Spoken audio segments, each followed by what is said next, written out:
I started to record, okay? Yeah, perfect.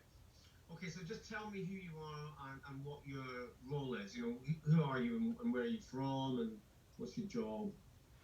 So my name is Astrid Passin. I'm from Berlin, living in Germany. So I am the speaker from the German victims from the terror attack on December 2016 on the Christmas market. And on this attack, I lost my dad. It's already 4 years ago, and now I am the speaker for the German victims from this attack. And with the time, the group is much more bigger, so we are many victims of terrorism from other attacks, from the German victims in Germany and outside on the European area and the international area. Okay, that's great. I'm going to ask you specific questions Mm-hmm. and basically like keep. Don't worry about don't have to have very long answers because it's quite a quick thing, you Okay. know. So quite short answers. So I'll just ask you specific things. So more, it's like my name's Astrid. Mm-hmm. Um, sorry, your surname is Passin. My name's Astrid Passin, and I'm live in Berlin, and I'm a graphic designer or whatever it is, you Okay. know. And then I'll ask you Mm-hmm. about your situation, and then I'll ask you about Mm-hmm. the support separately. Is that okay? Okay. I Oh, repeat it. no problem. So tell me who you are and what you do. My name is Astrid Passin. I'm living in Berlin, Germany. And what's your job there? What do you do for what's your kind of role? Since the attack, I had still my own business. I had here a little shop in Berlin, but last year with Corona, I had to close it so I can concentrate myself much more on the details from the exercise of the attacks. So tell me, it's 2016 this attack in Berlin, right? Yes, it was in Berlin on the Christmas market 2016. So if you start briefly, obviously we talked before. I don't want you to feel uncomfortable, but if you could just say the date, the place, and then what happened, It was in Berlin on 19th of December 2016 on the Christmas market. and what happened there. A terrorist came by truck over the Christmas market and killed 12 people and their lovers. Okay, that's fine. Thank you so much. So I mean, and I know you lost a member of your family there. I mean, you can name that or not. It doesn't matter if you don't want to talk about it. That's fine. Um, I lost my dad on this attack. I mean, we talked about before. I mean, obviously the trauma is difficult to comprehend for most people. That level of shock, horror. Yes, it's a terrible attack and it's different than any other thing can happen. So it's like a crack in my life, and for all the lives who are involved in this attack and on other attacks. Astrid, what kind of support did you find initially at the beginning? What was there for you in terms of support? So the most important thing I did until now is to find people, family members on Christmas on 2016, and I asked them to build a group to be not alone and to find a better a better place and a better possibility to speak and to be with this problem that we have with this moment. And did you have help doing that? How, or is it something you just did on your own? On this time, we were lost and still shocked, so it needs time not only to talk about it, it needs also time to come out of ourselves because on the beginning we are all in isolation and don't want to go out. And When did you first hear about or come across the Radicalization Awareness Network? I heard already 3 months later from Ran. So I got this information from an organization Weißering in Germany who works already for victims of crimes, and they gave me the advice to get in contact with Ran because they are in Europe also an institution for victims of terrorism. And what were your first impressions of when you kind of made contact? What were your first impressions of the Radicalization Awareness Network? Oh, in the first year, it was still difficult to get there because we had still to arrange all things and problems around with the family members we lost, and our mood is in a very deep process, so it needs 1 year more that I contact Ran again. And on 2018, I started for the first time to travel to Brussels and to meet there the uh, people who are already involved in this organization. And what came of that? So what happened as a result of that? I mean, obviously, For me, you're in. yes, for me it was the first time really that it came from a heart that I felt that I'm a part of it and that I got the recognition and the awareness to be a victim of terrorism, and I felt that I am everything what I tell about the attack or about me as a victim of terrorism, that is on the right place and that they care for the victims. And that's interesting because I think many people feel so alone and isolated. I mean, obviously, everybody's going through a terrible trauma that lasts. These never go, you know. But I guess the idea of there being a network's important. Um, you said that you kind of saw that people listened to you, and what was your role or involvement with RAN at that time? Were you just going to events, or what were you doing with RAN? I felt that Ran recognized that it's very important, and to they recognized that the need to develop a platform for the victim of terrorism is on time, and that they care for the victim of terrorism, and to build a network not only for each person. It should be a big network for all European network, I believe. I mean not network, I mean the victim of terrorism from Europe. I mean, how has your role or involvement changed over time? Have you become more involved? And if you have, then what's changed? What are you now doing that you weren't before?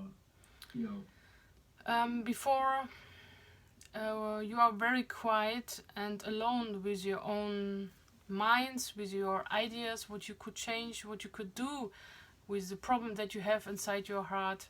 And I learned it for myself, and I took many victims with me to tell them that it's time and step by step to come out, and if it is possible to be in a network that you feel comfortable and that you can speak about the attack, and it's not like with friends that you share this experience and they are with the time borrowed by your experiences. So I am direct in contact with victims of terrorism from the RAN network, and is very helpful to work with RAN and to produce something very needful for the victim of terrorism. And can you explain the role of the Victims of Terror Working Group? What does it actually do? What's the purpose of it? You know. Since 2 years, I am in the group for the working group of the Iran network for the victim of terrorism. So I have the possibility to get the great challenge to change the rule from the victim of terrorism and to put my ideas, my influence from the German side to the European part. So also to share experiences, it's very helpful, and I want to give my intentions and my ideas, my minds, that we share our uh, minds and to find possibilities and solutions to organize, for example, the Memorial Day on 11th of March each year. And how important is it to have a network that reaches across the whole of Europe? Um, it's a big task to improve the situation of the victim of terrorism, and with the time I know more and more victims of terrorism, not only from Germany, also from the European attacks and from the international attacks. So I feel that I am on the right place to show them that I am a person, that I'm strong enough to do something positive for the victim of terrorism, and I can put myself inside to give my opinions and my advices to change something from my side.